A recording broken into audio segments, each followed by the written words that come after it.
Hello, my name is Rachel and I am here today to do a graphic novel review for the graphic novels that I have read in October. So yeah, here we go. The first graphic novel I read in October was The Wicked and Divine. This was a birthday present from my girlfriend and she thought I would like it because it's about gods and stuff like that and she just thought it sounded really awesome. So yeah, and I read this on the coach home from London. And it says on the back, every 90 years, 12 gods return as young people. They are loved, they are hated. In 2 years, they are all dead. It's happening now, it's happening again. And it says it's a modern fantasy where gods are ultimate pop stars and pop stars are the ultimate gods. So, first, I want to talk about the positives within the series. The main positive was the artwork. The artwork in this book is phenomenal. I really liked the pages where it had blackness and the writing went down. There was quite a few of those and I just thought they were really cool.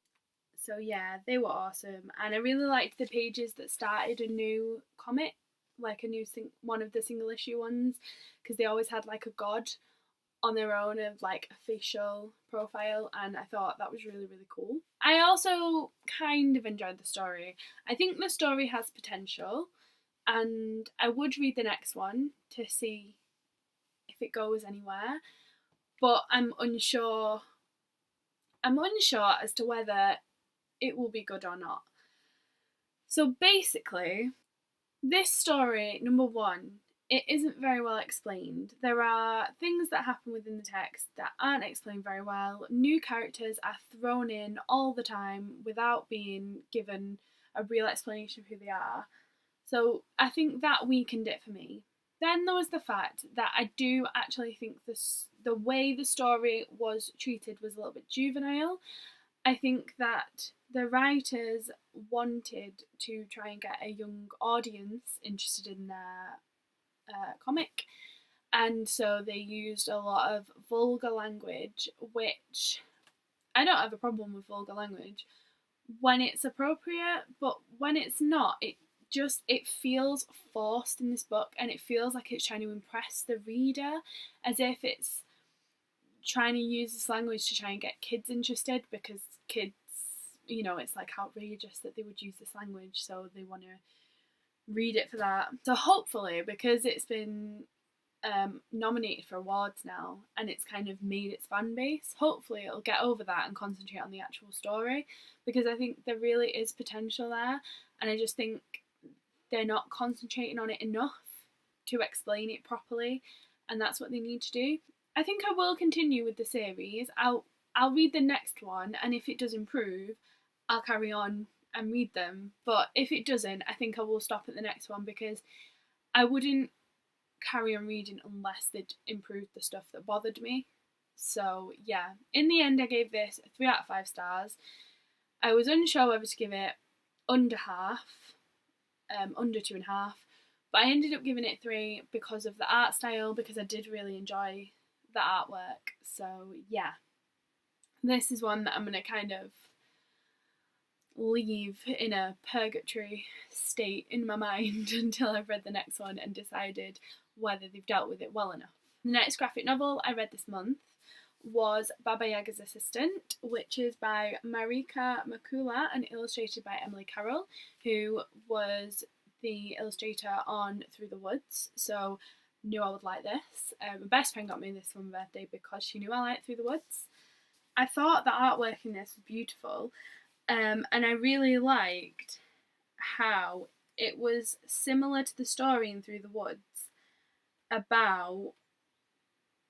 there was a story about 2 girls like hustle people for the money by pretending they can speak to dead people, and the art style in that story I really enjoyed, and a lot of the art style in this is that art style, so I was really happy about that. It's about a girl who doesn't really fit in with her family. She feels very alone, very out of sync with everyone else, and she sees an advert for Baba Yaga's Assistant and decides she is going to go for it, and it's about her like trials in trying to become Baba Yaga's assistant.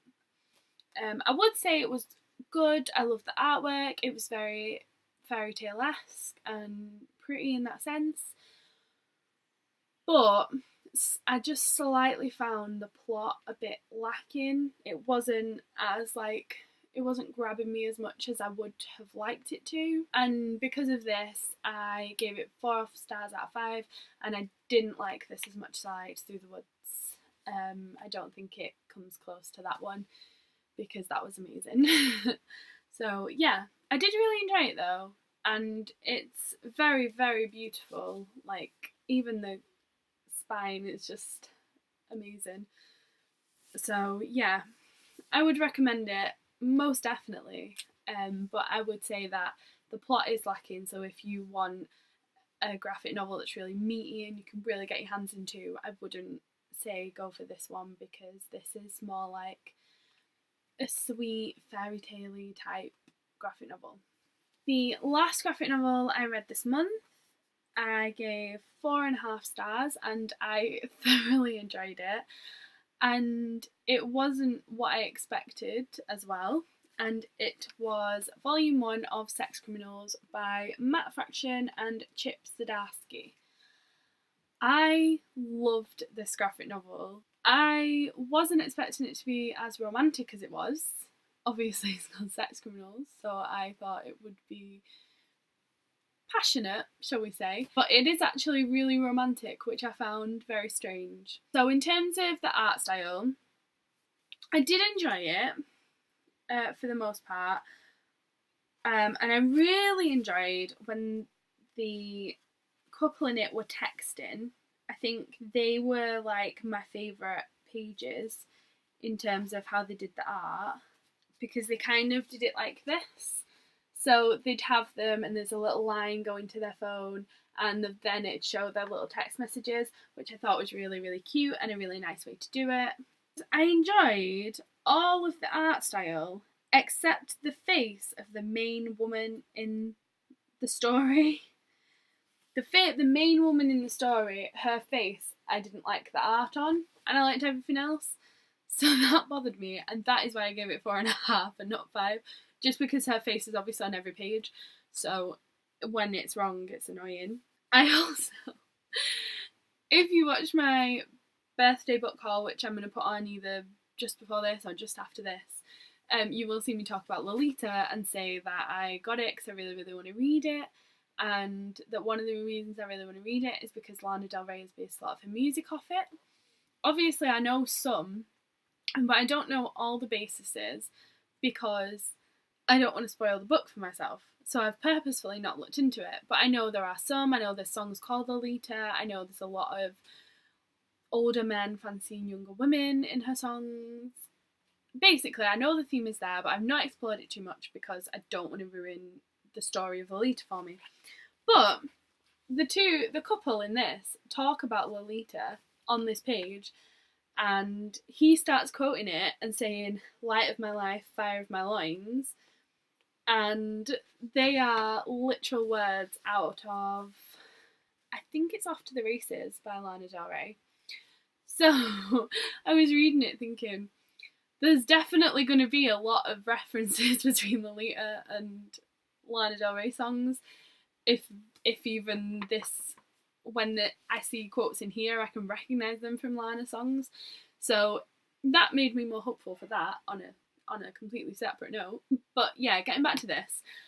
The story is basically that these two people, when they orgasm, they can stop time. And when they are with other people, obviously they orgasm, they stop time, and then they're on their own in the world. And it's kind of sad. And obviously when they're young, no one really explains sex to young people at all. And so it's hard for them to actually know that this is different to what other people experience. And eventually they do figure that out. They go to a house party, or it's a library party, and they meet each other and they have sex, and time stops, but time stops for both of them, and they realise they both have the same power. And yeah, it's basically like a little romantic story about them two, and they decide to commit some crimes in this time stopping period after sex, and it's basically about that. And I would definitely recommend it. I really, really, really enjoyed this. I thought it was brilliant, and I'm definitely going to carry on reading it. Like, absolutely 100% going to carry on reading it. I think there's 2 other bind ups out, so I'm good for a while. So that's good. So yeah, this one I gave 4.5. So basically, the graphic novels go 3, 4, and 4.5, just because that girl's face isn't drawn very well. But if it was, I would have given it 5. It's a 5 for story because I did really enjoy the story of it. So yeah, they are the 3 graphic novels that I have read in the month of October. And if you've read any of them, if you agree with what I said, if you don't agree with what I said, please let me know in the comments below and we can start a discussion about books, which is always fun. So yeah, thank you very much for watching and I will see you next time. Bye!